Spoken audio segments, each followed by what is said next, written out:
Salam sejahtera Malaysia, terima kasih kerana menonton video-video dalam channel ini.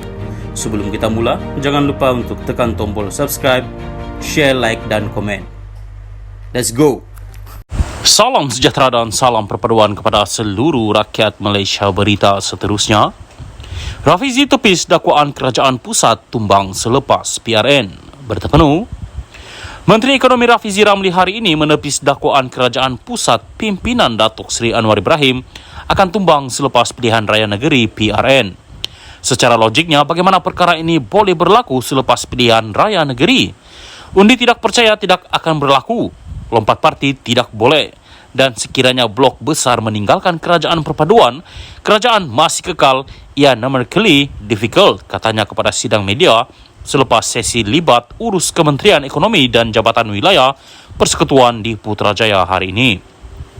Rafizi yang juga timbalan Presiden PKR berkata demikian sebagai mengulas kenyataan timbalan Presiden PAS Datuk Seri Tuan Ibrahim Tuan Man baru-baru ini yang dilaporkan berkata PRN kali ini amat unik dan boleh menggugat kerajaan pusat jika Perikatan Nasional PN mampu memperolehi kemenangan di 5 daripada 6 negeri yang akan mengadakan PRN.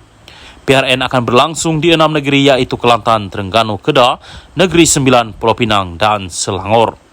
Ditanya mengenai pembahagiaan kerusi Dewan Undangan Negeri DUN antara Pakatan Harapan dan Barisan Nasional bagi menghadapi PRN berkenaan, Rafizi berkata setakat ini rundingannya hampir 98% selesai.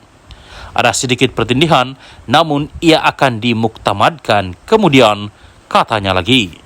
Sekian berita, salam Malaysia Madani. Salam sejahtera dan salam perpaduan kepada seluruh rakyat Malaysia. Berita panas malam ini bertajuk dakwaan aset UMNO RM100 bilion hilang. Tun M, 2 bekas menteri digesa beri penjelasan. Berita penuh, Veteran UMNO menggesa Tun Dr. Mahathir Mohamad bersama 2 bekas menteri keuangan memberi penjelasan berkaitan dakwaan kehilangan aset UMNO dikatakan bernilai RM100 bilion. Penjelasan bekas Perdana Menteri yang juga bekas Presiden UMNO itu bersama Tun Daim Zainuddin yang juga bekas Bendahari Parti selain Tan Sri Nor Mohamed Yaakob menurut veteran UMNO perlu kerana rakyat khususnya ahli parti itu berhak tahu cerita sebenar. Menerusi satu kenyataan, Setiausaha Agung Veteran UMNO, Datuk Mustafa Yaakob, berkata dakwaan itu adalah sesuatu yang serius dan melibatkan dana besar serta membabitkan kepentingan awam. Saya kira orang ramai, khususnya ahli UMNO, perlu diberi penjelasan oleh 3 bekas pemimpin ini. Bagi saya, ini sesuatu yang serius dan melibatkan dana yang besar, membabitkan kepentingan awam, apatah lagi jumlahnya begitu besar, katanya. Mustafa merujuk dakwaan pengendali laman blog Malaysia Today, Raja Petra Kamarudin, kononnya wujud pertelegahan di antara ketiga-tiga bekas pemimpin itu berhubung isu aset berkenaan.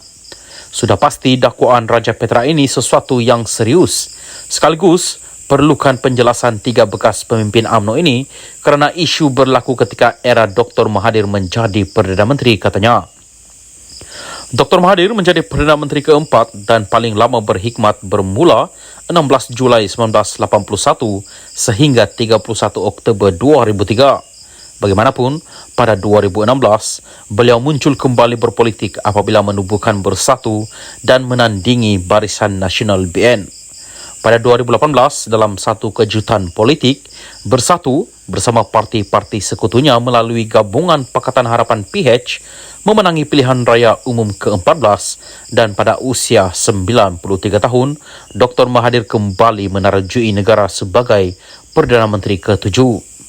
Daim pula menjadi Bendahari Agung UMNO antara 1984 hingga 1999 dan juga Bendahari BN. Beliau dilantik sebagai Menteri Keuangan pada Julai 1984 oleh Dr. Mahathir sebelum melepaskan jawatan itu pada Mac 15, 1991. Pada 1998, Daim kembali sebagai Menteri Tugas-Tugas Khas bagi menangani krisis ekonomi negara yang semakin memuncak. Pada Januari 1999, beliau dilantik semula sebagai Menteri Keuangan selepas penyandang jawatan Datuk Seri Anwar Ibrahim dipecat daripada kabinet.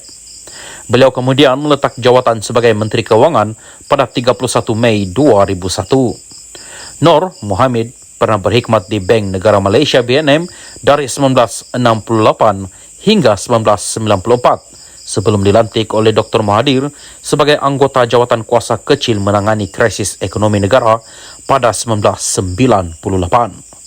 Pada Mei 15, 2000, beliau dilantik sebagai penasihat khas ekonomi kepada Perdana Menteri dan 2 tahun kemudian dilantik sebagai pengarah Khazanah Nasional sebelum menjadi senator dan dilantik menjadi Menteri Kewangan 2 dari 2004 hingga 9 April 2009.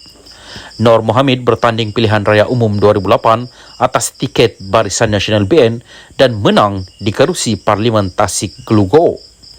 Sesulan penstrukturan semula kabinet pada April 2009, beliau dilantik Menteri di Jabatan Perdana Menteri menerajui unit perancang ekonomi dan unit kerjasama awam dan swasta sehingga 2013.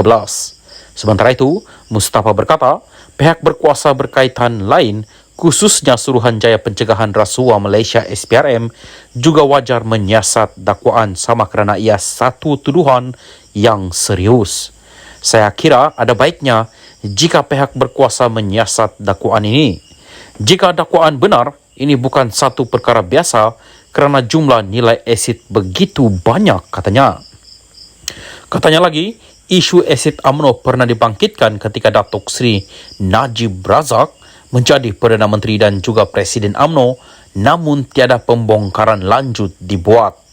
Cerita kehilangan harta UMNO ini telah menjadi rahsia umum sekian lama. Ahli UMNO ternanti-nanti untuk mendapat jawapannya. Semasa Najib menjadi Presiden UMNO dan Perdana Menteri sebelum ini, ada usaha untuk membongkar rahsia di sebalik kehilangan harta UMNO itu.